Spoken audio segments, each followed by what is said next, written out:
Jadi saya berperan sebagai Vicky di film Hantu Baru, adiknya Sasa yang diperankan oleh Acha Septriasa. Terus aku juga punya 2 saudara kandung, diperankan oleh Adiat dan Vio. Perannya di situ namanya Citra sama Alvin. Perannya sebenarnya di sini bisa dibilang dekat sama keseharian seorang Kelvin Jeremy sih. Karena memang diminta dari awal untuk ini adalah satu drama yang ringan, komedi, horor, jadi nggak terlalu banyak kompleksitas dalam karakternya gitu. Tapi justru itu yang menjadi tantangan. Kenapa? Karena biasanya di peran-peran sebelumnya agak jauh kan dari Kelvin gitu. Tapi di sini dimintanya yang ya bagaimana karakternya itu cukup dekat, ya seseorang yang ceria, terus juga jadi adik-adik dari kakaknya, kakak dari adik-adiknya gitu. Jadi ya cukup menyenangkan juga sih.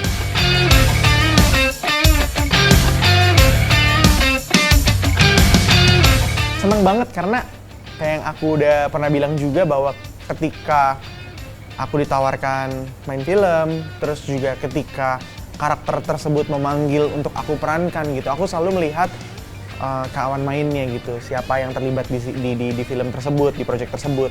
Jadinya ketika ada nama Acha Septriasa pastinya seneng banget. Kalau kita ngelihat filmografi Acha aja kan udah 40, udah lebih ya. Jadi pasti ini jadi satu hal yang baru juga buat aku, kayak judulnya Hantu Baru. Baru juga buat aku, terus juga tantangan juga pastinya ya, deg-degan juga karena pastikan dia juga udah banyak pengalamannya. Ada usaha untuk kayak mau ngasih tahu bahwa gue juga bisa nih gitu, jadi kayak lebih tertantang pastinya gitu. Tapi overall sih pengalamannya menyenangkan ya, karena Acha sendiri juga meskipun udah senior dan filmografinya udah banyak banget, kawan main yang menyenangkan sih.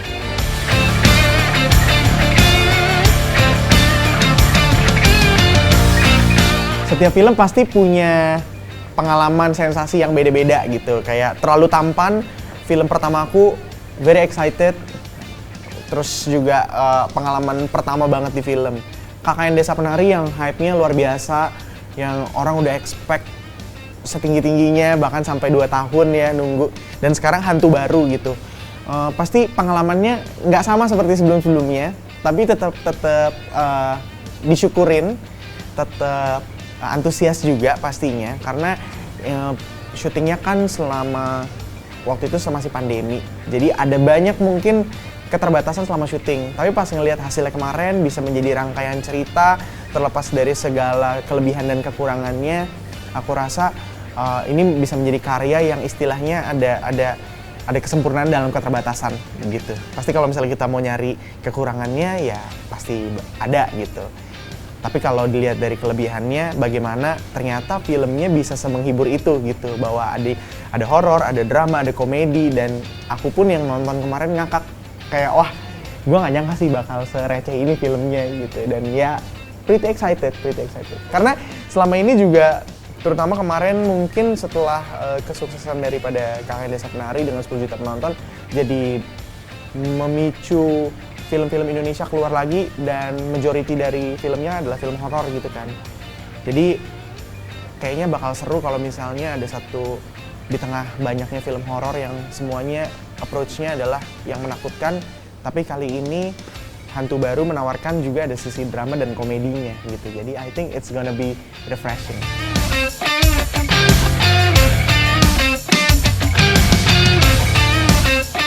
Bareng-bareng, karena aku juga sendiri ketika first impression ngelihat Mas Reski pasti kan wah starstruck. Dari 2004 dia udah main sinetron, udah di layar kaca, and yeah, he's very famous, young, rich gitu kan, ibaratnya wah gila. Saya melihat sosok Reski Aditya tuh awalnya memang agak intimidating gitu ya. Dari 2004 dia udah main sinetron, biasa ngelihat dari layar kaca gitu. Terus sekarang akhirnya bareng-bareng. Tapi ternyata di tengah kayak ya semua yang baik-baik tentang Reski, karena dia juga memulai karir produser nih baru juga gitu, jadi ada sisi vulnerability-nya yang menurut aku justru itu membuat dia jadi human, dan pada akhirnya kita bisa saling sharing our vulnerability dan kekhawatiran kita mungkin ya. Aku kekhawatiran dengan hasilnya sebagai aktor, Mas Reski juga concern misalnya hasilnya akan seperti apa, sambutannya seperti apa gitu. Tapi justru dengan kami berdua yang ibaratnya sama-sama belajar dan showing our vulnerability itu yang akhirnya justru mengeksposisi manusia kami berdua gitu ya. Jadi belakangan jadi deket dan kita sering ngobrol, kita saling sharing apa yang kira-kira misalnya bisa kita lakukan, baik itu dari segi promo ataupun ya menyampaikan film ini ke penikmat film lainnya seperti apa, itu ya kita saling discuss dan ya jadi deket lah lately gitu.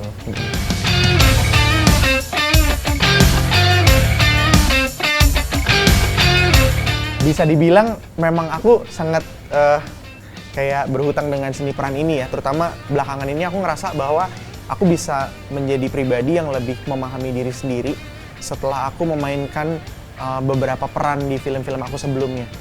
Karena buat aku seni peran itu adalah mengenai bagaimana kita bisa membuat, menciptakan dan menghidupkan manusia baru, tapi di saat proses yang bersamaan aku menciptakan manusia dan menghidupkan manusia baru itu, aku jadi belajar tentang diri aku sendiri. Karena aku berusaha mengerti si manusia yang aku baca di skrip ini, bagaimana latar belakangnya, kira-kira apa yang dia suka, apa yang udah dia laluin. Bohong kalau misalnya aku nggak nge-reflect ke diri aku lagi gitu. Orang yang ibaratnya ada di skrip aja aku bisa coba pahami, masa diri sendiri nggak bisa. Itu mungkin yang membuat aku jadi akhirnya refer back lagi, ngeriset lagi the reason why I am in this industry gitu. Kayak as an entertainer, as an actor, as an musician, terus juga host juga gitu. Jadi benar-benar acting ibaratnya mengajarkan aku untuk mengenal diri sendiri dan akhirnya mensyukuri hal-hal yang mungkin selama ini dianggap kecil gitu. Karena sebenarnya di detail-detail kecil itu akhirnya aku bisa memaknai sesuatu yang lebih besar. Pun juga aku bisa ada di dunia seni peran ini karena di musik kan. Jadi aku akan selamanya juga berhutang sama music gitu. Jadi music dan seni peran akan selalu ada dalam hidup aku.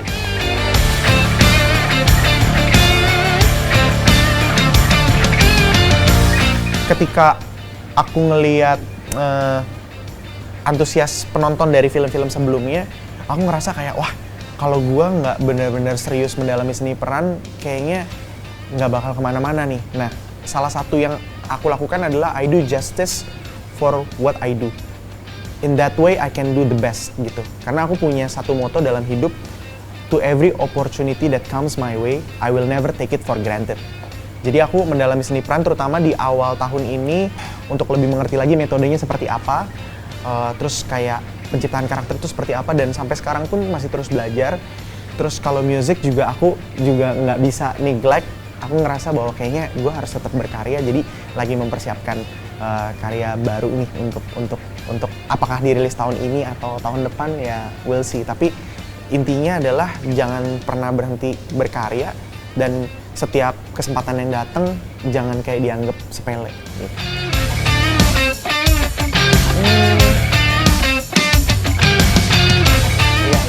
Sebenarnya kalau itu lebih simpelnya time management aja sih, jadi dibagi waktunya gitu ya. Ketika misalnya ditawarin main film, pasti kan orang akan nanya jadwalnya misalnya gitu. Kalau jadwal mah sama Calvin Jeremy selalu bisa dipilih-pilih. Jadi it's about time management.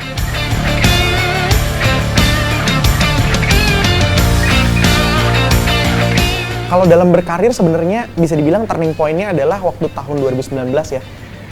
Karena di 2018 akhir itu aku udah sempat memutuskan untuk selesai di industri entertainment. Aku kayaknya dunia gue nggak di sini deh, mungkin lebih ke professionals lah gitu. Makanya terus aku ngambil sekolah lanjut waktu itu. Tapi ternyata di tengah-tengah lagi mempersiapkan sekolah lanjut itu, kawan baik aku Nikita Willy nelfon dan ngajakin main film waktu itu, disuruh casting filmnya Terlalu Tampan, garapan Visinema waktu itu. Dan di situ aku ngerasa kayak ya udahlah coba aja, nothing tulus gitu. Terus juga mainnya sama Nikita Willy kan waktu itu. Kalau misalnya keterima ya udah, kalau enggak ya udah gue mau sekolah lanjut. Lagian juga gue udah mau selesai di sini gitu. Dan momen itu bisa jadi turning point karena ternyata aku terpilih menjadi karakter Kibo. Terus ya sambutannya baik buat penikmat film tanah air dan juga dari producers, dari casting directors gitu. Jadi tahu kemampuan acting Calvin Jeremy. Tapi waktu itu juga aku tetap mau melanjutkan sekolah karena aku mempersiapkan diri aku untuk hal yang juga menjadi momen penting untuk bilang I'm okay. Bahkan untuk bilang it's okay not to be okay. Karena aku waktu itu memproyeksikan, gue mau menikah nih. Jadi gue harus kayak sekolah lagi gitu supaya kayak kalau misalnya apapun yang gue lakukan, gue bisa mengambil keputusan yang lebih strategis gitu. Jadi momen turning point dalam in real life-nya adalah pada saat aku menikah sih gitu. Karena di situ aku sadar bahwa oh ternyata tuh wanita kan disebut penolong. Berarti dia tuh lebih kuat ya di situ. Dan salah satu hal paling romantis dalam hidup aku selama berumah tangga adalah menyadari dan mengakui bahwa it's okay not to be okay, bahwa gue vulnerable, gue punya segala kelemahannya, tapi di sini gue nggak sendiri, gue sama pasangan gue. Yes.